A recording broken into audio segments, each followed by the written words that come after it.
Welcome back to the sewer. This is the Fantasy Rat Cast. I am your host, the Rat Bastard, here with my good friend Stewnami. We are officially posted up in the rat's nest. And yes, I am the rat, trade schemer, waiver wire thief. And this is the fantasy therapy you didn't know you needed. What's good, Stewnami? Hey, man, I'm good to be here. And, it's getting ready to be that time of year where bad opinions are encouraged, accountability doesn't exist, and I look forward to finishing ahead of you again in another fantasy year. Oh, well, very good. Well, today we're going to talk about some facts. We're going to talk about the structure of our league. We're going to highlight guys we're targeting in the draft, guys we're going to avoid like the plague, and airing out the league's biggest clowns. And then we will be doing spinning the cheese wheel, doing some hot takes and whatnot. So to start with, we are part of a keeper league. This is our second year, but Stu and I have both been doing fantasy football for well over a decade now. So we know a couple things. We've won a few championships. Stu, what are some things you really like about the keeper league we've got going? I think for me, I've done so many keeper leagues and they're all remote. I don't know all the guys. And while last year I stepped into the league and only knew about half the league, I'm really excited for the in-person draft day. Combine's going to be great. I'm excited that we've worked out some of the kinks. We're going to run it back. I just think that Combine plus draft day this year is going to take it to new heights. Personally, I only have one goal. It's to not get in a car accident and total my car right before the draft. So if that happens, regardless of the team, the draft outcome, it will be a success. Well, good deal. Well, I'm excited too. We've kind of updated some of the rules. We're taking things to the next level. And you can only keep one guy from last year. Mm-hmm. It has to be rounds 3 and beyond. Don't have to pay to keep anybody, but who knows? That rule may change this year. We will do a league rules voting before the draft. Everybody's going to be joining us except for one schmo who's apparently planned a golf trip, but he's being severely penalized. So we'll talk about that at a later time. But as we move on to the next topic, give me a couple guys you're looking for this year. Who do you think is going to be on Stewnami's team? And maybe it's one of your keepers. 3 guys. I'll even throw in a fourth. I really want to focus on, people where I think you can get good value. Absolutely. And at the same time, I like to see, do I think the team's going to be better than they were last year? Do I think that this guy was ending the year on an upswing? So my first guy that I'm really curious to see kind of where he goes in the draft is Cortland Sutton. Kind of a random guy, flew under the radar for a lot of last year, but he ended the season averaging about 8 targets per game, 5 receptions, 60+ yards, and he got a touchdown in 3 of his last 6 games. So I see a good amount of upside there. I also just think that Denver's going to be better than they were last year. Bo Nix I think he's for real. No, I see potential. Another opportunity is Chase Brown. I don't love his draft position, his ADP right now. I think he's people like him, maybe a little too much. But if he slips, I think there's good value. Bengals are going to be in way more games this year. They're going to still be a passing team, but I think that they're going to get the ball to Chase more. I like his upside, especially as an RB2. Don't think he's at that RB1 place yet, but I like it. Yes, I love the year 2 wide receiver. Historically, the year 2 wide receiver has always picked it up. Now, obviously, there's guys who don't, but I think there are a handful of year 2 guys who are going to really step it up. For me, one of those guys is Ladd McConkey. I think that him and Herbert are really settling into a groove.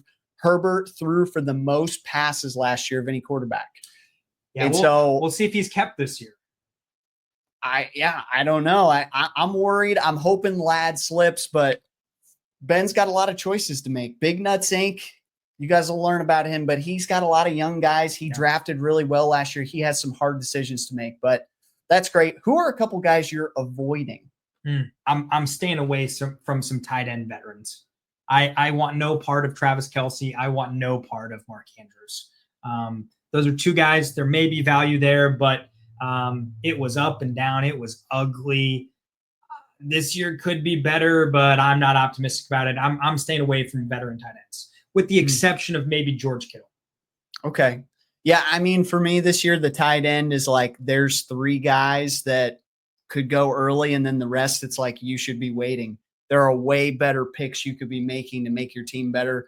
The next, I agree with. I've always liked rookie tight ends. It's the one position where I feel very confident going after rookie tight ends. I mean, look at Sam Laporta in his rookie year, second year. I think he will have a bounce back this year. But two rookie tight ends that will be on my radar are Loveland at the Bears. And while I'm staying away from a lot of Colts, I really do like Tyler Warren. That's probably maybe the one Colt I'd go after. Oh, man. Yeah. I think that he's just so versatile. It'll be interesting to see how the Colts utilize him this year. Yeah, for me, one guy that I'm staying away from, it might be a little surprising, not sure, but Devontae Adams. Okay. He's getting older. He's now on to another new team. I just think there's a lot of question marks there. Puka is the guy for the Rams, but does he have any magic left? But let's pivot on to the next. What's one thing last year, your worst decision, trade moment? It can be you personally. It can be throughout the league, just looking at the league.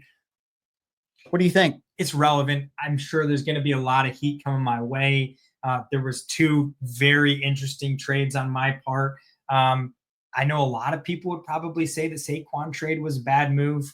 I really think that when you look at that, it was a fine trade. I mean, I got 3 quality producers. I got rid of Tucker Kraft, who was. Can you just outline that trade for us so we know what happened? I'm trying to remember the full. Not exact, but it was Saquon and Tucker Kraft, and I think I dished out DK Metcalf. And in exchange, I got Terry McLaurin.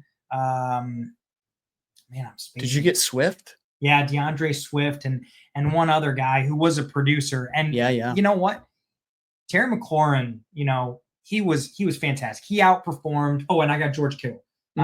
George Kittle, Terry McLaurin. I mean, I got 3 guys who were producing versus DK wasn't doing enough. Look, Saquon was incredible. Yeah. But besides the point, I don't think that was my worst decision. I think people will say it is, but I don't think it was. Obviously, elephant in the room here is Tank Bigsby for Jets defense. Don't quite know what happened. I think it was just a bad day. You probably pissed me off here at work. Wanted to go after a new mobile home park, but classic. Yeah, I know. So I think I really thought Tank was a bust, and then he turned out to be way better. He had a great little spot there, 2 or 3 games that could have been game changing for guys. I really thought the Jets were going to continue to be strong, and they were going to be quality defense, because I do think, look, kickers, defense, tight ends, you can find the right person. I think you can lock them in, and it can be good. But that was a mistake. What about you? Well, I just want our viewers to know that you're not alone. There has been schmoes out there who have traded for defense, and he's sitting right next to me. Yeah. For me, and this is a personal, you want to talk about personal things. I saw in the 5th round Patrick Mahomes' name sitting there, and I chased the name. Yeah. And lucky for me, I was able to package him up and trade him away later in the season. But, I think a lot of mistakes that we make is we chase the name more than we chase, like you were saying earlier, the value. And yes, Mahomes has been an absolute league winner in previous seasons, but last year he was kind of a league loser. I mean, drafted him way too early. Looking back, I ended up streaming quarterbacks basically the rest of the year until I traded for Burrow in a massive blockbuster trade. So anyways, that ended up being something that was a bust for me, but a lot of mistakes, a lot of room to grow as we head into this year. Yeah. So we're going to head into the next topic, which is off-season debates. We're just going to do a couple big names of who would you rather have? Who do you think's better? So the first one, Stewnami, Bijan versus CMC. When we look into this next season, who do you think long-term is going to be better? Do you think there's short-term value in one guy or the other? Give me your take. Bijan versus CMC. I mean, this one's a really good toss-up. Bijan's definitely got, I think, more trajectory. He's got the better trend. I mean, CMC was just a little bit on a downward spiral. I mean, the 49ers as a team were on a downward spiral. I do expect them to be better this year. I know a lot of people are super high on Atlanta. I'm personally not. Don't love QB. Really? I don't. I think he's going to be okay. I think he's going to be better than Caleb Williams rookie year. I get that he's not a rookie, but again, a lot of boom bust with Caleb Williams. I'm not super big on him. I think I lean Bijan. But I honestly, it would not surprise me if end of year, these two are very even, within 10 points. Yeah. I mean, with CMC, there's kind of that injury question of like, Absolutely. man, he basically missed a whole season and we were led on to believe he would be there week 1 and he missed basically the whole season, which was insane. So that definitely scares me. The thing about CMC is, he's not going to be the first one off the board. So somebody in round 1 is going to get a guy that we thought was the league winner last year. Yeah, absolutely. And so there's always going to be that inherent risk.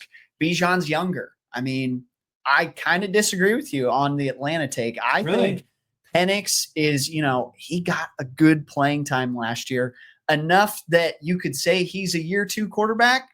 I'm not sure, but the sample size we got from the few games that he produced, he's going to sling it, and Bijan, he loves those little dump passes. He is a pass catching back. When he gets into space, he's gone.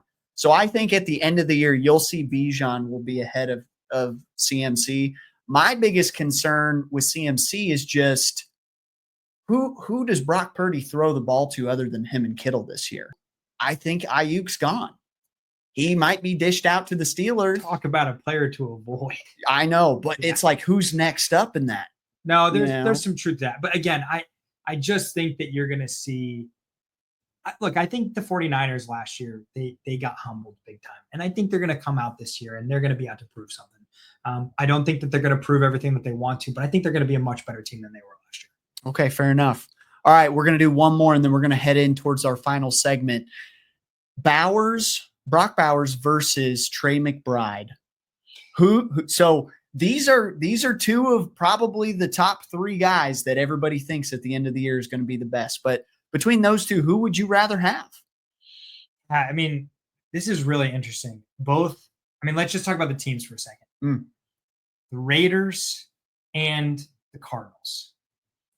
The Raiders are this really weird team this year where, it could be a horrible gamble that franchise has done, or it could turn out to be a great year. I like some of the pieces they have. I think Genty could be good. I think Brock Bowers is going to be solid.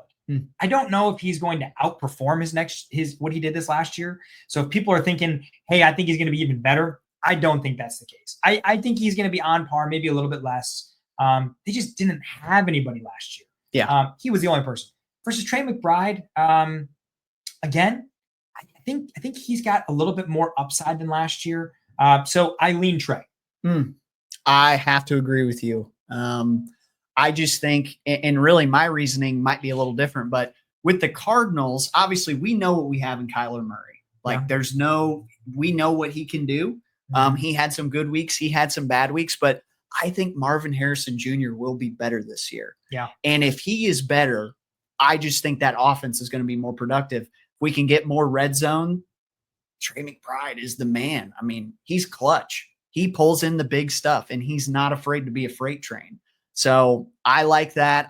For me, Bowers is going number 1 right now in the tight end slot, but that's not my target personally. Yeah, you won't find me looking at that at all. So let's pivot in. We're going to our last segment, and that is spin the cheese wheel. So I got a big wheel over here, Stewnami. We're going to spin it, and then we're going to ask some questions. All right, Sam, go ahead. Give us a spin. For all those people out there, the handwriting is pretty rough. So I don't want you guys to be able to read the handwriting. So it's all he's gonna make up whatever. We'll get better at this. All right. What do we got? All right. League villain call out. Yeah. So who do you think is the least trustworthy within our league? Whether it's trades or just, having a conversation. Are they telling you the truth? I'm going to go another analytical guy. I think you kind of feel the same way. Oh, yeah. But we're going right for one of the Jager brothers. Luke Jager, he's as squirrely as they come when it comes to trades. Yeah. So greedy. He's running all of his Excel models, trying to figure out, is he going to get the best ROI? And he is out to screw you. I mean, I'm sure that if he sent you a graph, there's probably some fake calculations in there. So I would be careful when it comes to one Mr. Luke Jager. Oh, and just to give some context for those of you who don't know Luke, I run a manufactured home dealership. Sam works alongside me. We own a bunch of manufactured housing communities all over Indiana, and Luke is Mr. Analyst for us. Yes. He runs all of our deals for us. He's a Kelly, whatever you want to call it, one of those guys who thinks he's cool and whatnot. And he's decent in Excel. And let me tell you, if you just look at a number and you don't look behind the scenes, he probably is pulling your chain. So I think that's a good one. This is hard because there's a couple. Yeah, I know. Yeah, and you are one of them too. Well, no, I was going to say you. What? We never worked out any type of deal. And, I traded with a lot of people last year. Like, I think to attack me, I think you could ask anybody I traded with that it was a fair trade and it was a very logical process. I am a salesman. I can help meet your needs. That's my goal. I'm going to get you what you need, Sam. Yeah, you sold the shit out of Rico. There's a number of people that were sold, but it wasn't out of trying to screw people. So, all right, we're going to do one more spin here and we'll wrap this up. What do we got? Rat Trap. Ooh, the Rat Trap. So name one player that you benched or traded away too early last year. How do you start? One guy that I benched early last year that popped off the first 3 or 4 games, Jameson Williams. So JMO came out and he didn't have a ton of targets, but listen, when you catch a couple passes for 50, 60 yards and touchdown, that counts towards points on the scoreboard. Yeah. I mean, when you're missing 18 to 22 point scores from guys, I lost a couple early ones that, that could have been a game changer for me. Yeah, it really could have been. So that was one. One other one that I regret last year is I traded away Chuba and I got Kyron. He was great. Kyron was great. It was kind of an even swap, but I drafted Chuba and I drafted him at a great value. And in our league, if you trade a guy away, you don't get the option to keep him, you or the guy you traded him to. And Chuba might have been my keeper this year based upon where I drafted him last year. So I regret those. I will be thinking, I'll be thinking more forward thinking this year. That's fair. I'm going to take Rat Trap in reverse. Somebody I probably had a little too much faith in fell into a different type of trap, and that would be Travis Etienne. I had a lot of optimism. Man, did I think that the Jags were going to be so much better than they were last year. Trevor Lawrence just wasn't it. I'll be interested to see if they can bounce back, but I had him as one of my 2 starting RBs, and then moved him down into flex, and time again it was proven to me that was a bad decision. And then he rode my bench for a long way to the end. So I fell into the trap of probably trusting him too much. I should have traded him much sooner. But yeah, no, Travis Etienne was mine. I gotcha. Well, folks, thank you so much for joining us. This is the Fantasy Rat. We will be back, and this is the Rat signing off.